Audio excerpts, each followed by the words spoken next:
YS Vivekananda Reddy హత్య గురించి జగన్మోహన్ రెడ్డి తొలిసారి సంచలనమైనటువంటి వ్యాఖ్యలు చేశారు. వైఎస్ వివేకానందరెడ్డిని చంపింది ఎవరో ఈ జిల్లా ప్రజలందరికీ తెలుసు. ఎవరో తెలిసినప్పటికీ నా చెల్లెళ్ళు మాత్రం ఆ హంతకులకే మద్దతు తెలుపుతున్నారు.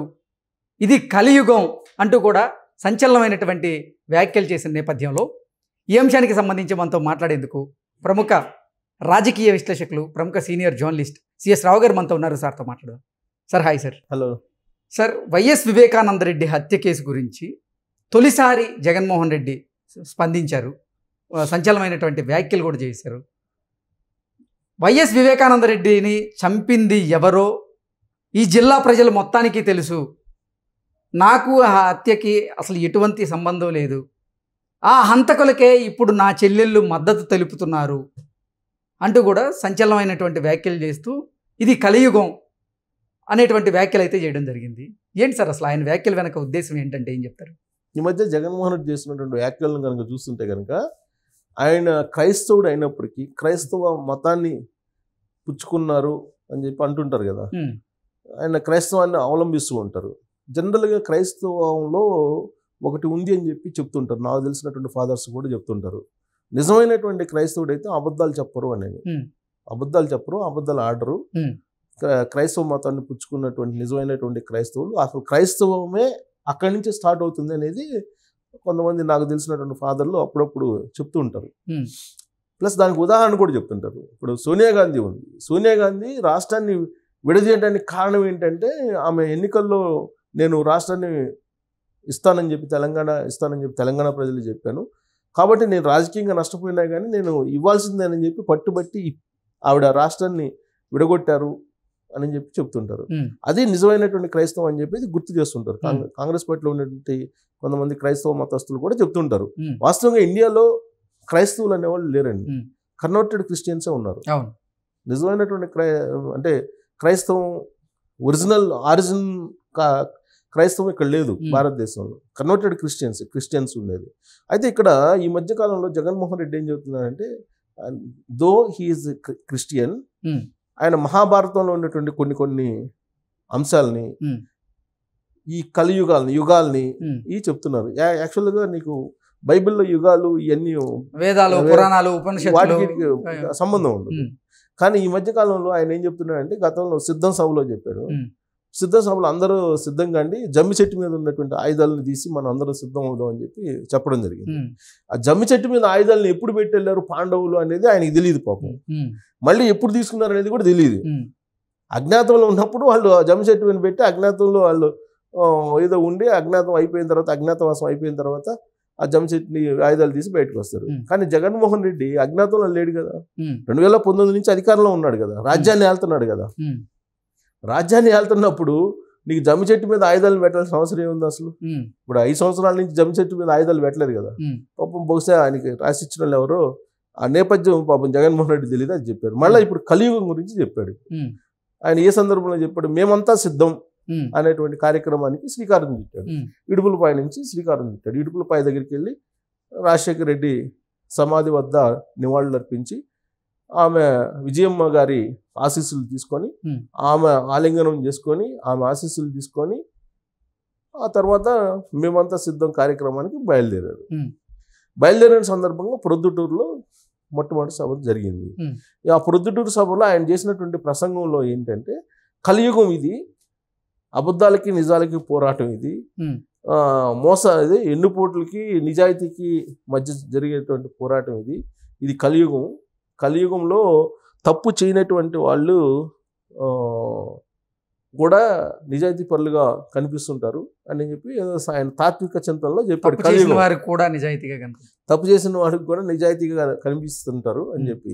అసలు కలియుగ ధర్మం ఏంటంటే, మామూలుగా 4 యుగాలు ఉన్నాయి. జగన్మోహన్ రెడ్డికి మరి తెలుసో తెలియదు. కృతయుగం, త్రేతాయుగం, ద్వాపరయుగం, కలియుగం. కలియుగ ధర్మం ఏంటంటే, అత్యంత పరమ దుర్మార్గులు ఎవరైతే ఉన్నారో వాళ్ళే పై స్థాయిలో ఉంటారంట. రాజ్యం వెళ్తుంటారు. అత్యంత దుర్మార్గులు ఎవరైతే ఉన్నారో వాళ్ళే రాజ్యం వెళ్తుంటారు. అంటే దుర్మార్గులకే ప్రాధాన్యత ఉంటుంది, అధికారం ఉంటుంది, దుర్మార్గులకే ప్రాధాన్యం ఉంటుంది అని చెప్పి కలియుగం చెప్తుంటుంది. మంచోళ్ళు వెనకబడిపోతుంటారు అని. ఇవాళ జగన్మోహన్ రెడ్డి భారతదేశ వ్యాప్తంగా ఉన్నటువంటి ముఖ్యమంత్రుల్లో రిచెస్ట్ సీఎం అని చెప్పి కేంద్ర ప్రభుత్వమే తేల్చింది, ఆన్ రికార్డ్, ఆన్ పేపర్. తర్వాత జగన్మోహన్ రెడ్డి ప్రచారానికి మేమంతా సిద్ధం అని చెప్పి ప్రజల్లోకి వెళ్ళినప్పుడు ప్రజలకు ఏం చెప్పాలి? 2019 నుంచి ఇప్పటి వరకు ఆయన ఏం చేశాడో చెప్పాలి. ఆయన చెప్పిందల్లా ఒకటే, బటన్ నొక్కాను 130 సార్లు, 2 సార్లు మీరు ఈసారి బటన్ నొక్కండి, ఈ 130 సార్లు 2 లక్షల కోట్లు మీకు వేసాను, ఇదే చెప్తున్నాడు. సో ఇది చేస్తే మరి మిగతా ఎవరు చేయాలి? ఇది చేశారు, బాగానే ఉంది. మరి 2019 ఎన్నికల్లో మద్య నిషేధం చెప్పావు కదా, మద్య నిషేధం చేయకుండా నేను ఓట్లకు రానని చెప్పాడు కదా. మళ్ళీ ఈయన ఓటర్ల దగ్గరికి వెళ్ళి నేను నిజాయితీ పరండి, నేను మాట తప్పను, మడిమ తిప్పను, ఇవన్నీ అంటే చెప్తాడు. విద్యుత్ ఛార్జీలు పెంచనన్నాడా? 8 సార్లు పెంచాడా? అవి చాలక మళ్ళీ ట్రూ అప్ ఛార్జీలు అని చెప్పేసి ఈవెన్ నాకే వస్తుంది బిల్లు, మా ఊర్లో నాకే వస్తుంది బిల్లు. అప్పుడెప్పుడో 5 సంవత్సరాల క్రితం ఒక నెల మిస్ అయింది కాబట్టి మీరు డబ్బులు కట్టాలని నాకు బిల్లు వస్తుంది. ఏ నెల మిస్ అయింది చెప్పండి అని అంటే ఇంతవరకు నేను ఆ ఏఈకి డిఈకి ఫోన్ చేశా, చెప్పట్లా. ఏం చెప్తున్నా తెలుసా సార్, మీ వ్యవసాయ బోర్కి ఇంటికి మధ్య డిటాచ్ అయిపోయింది సార్, ఆ డిటాచ్ అయిన సందర్భంగా ఈ బిల్లు వచ్చింది సార్ అన్నాడు. సరే ఏ నెలలో వచ్చిందా, డిటాచ్ ఎప్పుడైందా చెప్పండి, చెప్పట్లా.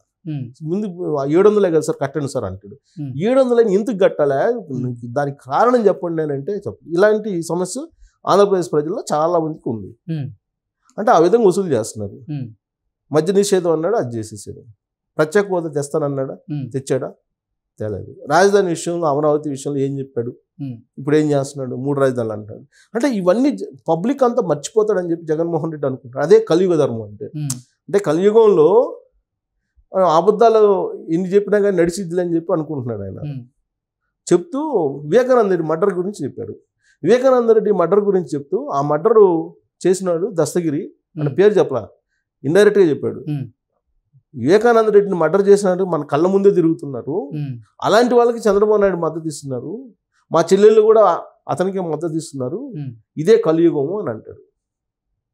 అసలు వివేకానంద రెడ్డి మర్డర్ చేశారు అని చెప్పి ప్రధానంగా సిబిఐ తెలిసినటువంటి అవినాష్ రెడ్డిని పక్కన పెట్టుకొని ఈ మాటలు చెప్పాడు ఆయన. వివేకానంద రెడ్డి మర్డర్కి కర్త కర్మ క్రియ అందరూ అన్నీ అవినాష్ రెడ్డి అండ్ వాళ్ళ తండ్రి భాస్కర్ రెడ్డి అని చెప్పి సిబిఐ ఛార్జ్షీట్లో పేర్కొన్నారు. సిబిఐ ఛార్జ్షీట్లో పేర్కొన్నటువంటి అంశాన్ని వదిలిపెట్టారు. అప్రూవ్డ్గా మారినటువంటి దస్తగిరి మర్డర్ చేశాడు, అతని కళ్ళెదుట తిరుగుతుంటే మర్డర్ చేసినటువంటి వాళ్ళు ఇతరుల్ని అంటే తన మీద పాపాన్ని మోపుతున్నారు అని చెప్పి జగన్మోహన్ రెడ్డి కలియుగ ధర్మాన్ని బయటకు తీశాడు. అంటే కలియుగంలో ఏది చెప్పినా చెల్లిద్ది అని అనుకుంటున్నాడు. అట్లుండదు, కర్మఫలం కూడా ఉంటుంది కలియుగంలో. ఇంతకుముందు కృతయుగంలో కానీ, త్రేతాయుగంలో కానీ, ద్వాపరయుగంలో కానీ కర్మఫలం అనేది నెక్స్ట్ జన్మకి రొటేట్ అయ్యేది. కానీ కలియుగంలో ఇప్పుడే కర్మఫలాన్ని ఈ లైఫ్లోనే అనుభవించాలనేది కూడా కలియుగంలో ఉంది. బహుశా జగన్మోహన్ రెడ్డికి అది తెలియదేమో. అంటే కర్మఫలం అనేది ఒకటి ఉంటుంది, ఆ కర్మఫలాన్ని అనుభవించాలి అనేది ఒకటి ఉంది. సో ఇప్పుడు జగన్మోహన్ రెడ్డి కలియుగాన్ని గుర్తు చేస్తున్నాడు. కలియుగాన్ని గుర్తు చేస్తూ అవినాష్ రెడ్డి పక్కన పెట్టుకొని ఆయనకి అభ్యర్థికి మద్దతు ఇవ్వాలని చెప్తూ సిబిఐ ఛార్జ్షీట్లో పొందుపరిచాడు. వివేకానంద రెడ్డి మర్డర్ కేసులో సూత్రధారి అతను. అలాంటి అతన్ని పక్కన పెట్టేసి అసలు పైగా సునీతారెడ్డి శర్మల ఏం చెప్తున్నారు, ఇది పొలిటికల్ మర్డరు, ఇంట్లో వాళ్ళు చేసిన మర్డరు, ఇంట్లోనే హత్య చేసిన వాళ్ళు ఇంట్లోనే ఉంటారని నేను ఎక్స్పెక్ట్ చేయలేదని చెప్పి సునీత చెప్తుంటే, వివేకానంద రెడ్డి మర్డర్ కేసు గురించి జగన్ ఇంకొక రకంగా చెప్తాడు. నువ్వు పోయిందేమో పొలిటికల్ ప్రచారం, ఎన్నికలకు సిద్ధం అవుతున్నావు, నువ్వు చెప్పింది వివేకానంద రెడ్డి మర్డర్ కేసు. అంటే వివేకానంద రెడ్డి మర్డర్కి సంబంధించినటువంటి కథనాలు ఎక్కడ రాకూడదు అని గతంలో ఆయనే పిటిషన్ వేసి ఇప్పుడు ఆయనే మళ్ళీ ఎన్నికల వేళ వైఎస్ వివేకానంద రెడ్డి హత్యని ప్రస్తావించడం ఎంతవరకు కరెక్ట్ అంటారు? కలియుగం అంతే. ఓకే, కలియుగం అంటే ఆయన మాత్రం మాట్లాడచ్చు, ఇంకెవరు మాట్లాడకూడదు. ఆయన మాత్రం మాట్లాడచ్చు. వివేకానంద రెడ్డి మర్డర్ గురించి ఆయన ఏది చెప్తే అది వేదం, ఆయన చెప్పిందే నిజం, మిగతా వాళ్ళు చెప్పింది అబద్ధం. సిబిఐ చెప్పినా, దర్యాప్తు సంస్థ చెప్పినా కానీ అబద్ధం. జగన్మోహన్ రెడ్డి చెప్పిందే నిజం. అదే కలియుగం ఆయన చెప్పింది. కలియుగ ధర్మం అంటే అలా ఉంటుంది. జగన్మోహన్ రెడ్డి చెప్పినటువంటి కలియుగ ధర్మం అది. ఇప్పుడు ఒక పక్క వివేకానంద రెడ్డి కూతురు చెప్తోంది హత్య చేసిన వాళ్ళు ఇంట్లోనే ఉన్నారని, పొలిటికల్ మర్డర్ అని చెప్పి షర్మిలా చెప్తోంది. ఇంతమంది చెప్తుంటే ఆమె వివేకానంద రెడ్డి భార్య సౌభాగ్యం చెప్తుంది కదా, ఇంట్లో వాళ్ళే మర్డర్ చేశారని ఇంతమంది చెప్తుంటే మళ్ళీ సిబిఐ వాళ్ళు ఎంక్వైరీ చేసి పలానోళ్ళు చేశారని చెప్పి ఛార్జ్ షీట్ వేస్తే జగన్మోహన్ రెడ్డి చెప్పేది ఏంది? జగన్మోహన్ రెడ్డి ఏం చెప్తున్నాడు? దస్తగిరి చంపాడు, ఆల్రెడీ చెప్పాడు కదా, అప్రూవ్గా మారాడు కదా అని అంటాడు. అప్రూవ్గా మారాడు, కానీ అతని చేత మర్డర్ ఎవరెవరు మర్డర్ చేయమన్నారని కూడా చెబుతున్నాడు కదా దస్తగిరి. పోనీ జగన్మోహన్ రెడ్డి యాంగిల్ నుండి తీసుకున్నాం, దస్తగిరి చెప్తున్నాడు నేనే చంపానని చెప్తున్నాడు దస్తగిరి. మరి దస్తగిరి ఎవరు చంపుకున్నారు అనేది కూడా చెప్తున్నాడుగా. మరి దస్తగిరి మిగతా మాటలను కూడా తీసుకోవాలిగా జగన్మోహన్ రెడ్డి. ఎవరెవరు చంపుకున్నారు దీని వెనక అనేది దస్తగిరి క్లియర్గా చెప్తున్నాడు కదా. అవినాష్ రెడ్డి పేరు చెప్తున్నాడు కదా, దస్తగిరి కూడా చెప్తున్నాడు కదా. దస్తగిరినే అతను హంతకుడు అనుకుంటే అతను చెప్పే మిగతావి కూడా కరెక్టే కదా. చట్టంలో ఏం చెప్తుంది? హత్య చేసినటువంటి వాడి కన్నా హత్యకు పురికొల్పినటువంటి వాళ్ళు శిక్షార్హులు అని చెప్తుంది. సో జగన్మోహన్ రెడ్డి కొంచెం ఎలక్షన్ టైంలో నువ్వు ఏం చేసావో 5 సంవత్సరాల పాటు అది చెప్తే బాగుంటుంది, కానీ ఇలాంటి అంశాలు తీసుకుని 2019లో చెప్పావు, అయిపోయింది, గెలిచావు, ముఖ్యమంత్రి అయ్యావు. ఇప్పుడు కూడా మళ్ళీ దాన్ని చెప్పి గెలవాలనుకుంటే ప్రజలు అంత అమాయకులు కాదు. కలియుగంలో కర్మఫలం కూడా ఉంటుందని చెప్పేసి మనం గుర్తించుకోవాలి. Okay sir, thank you sir. Thank you.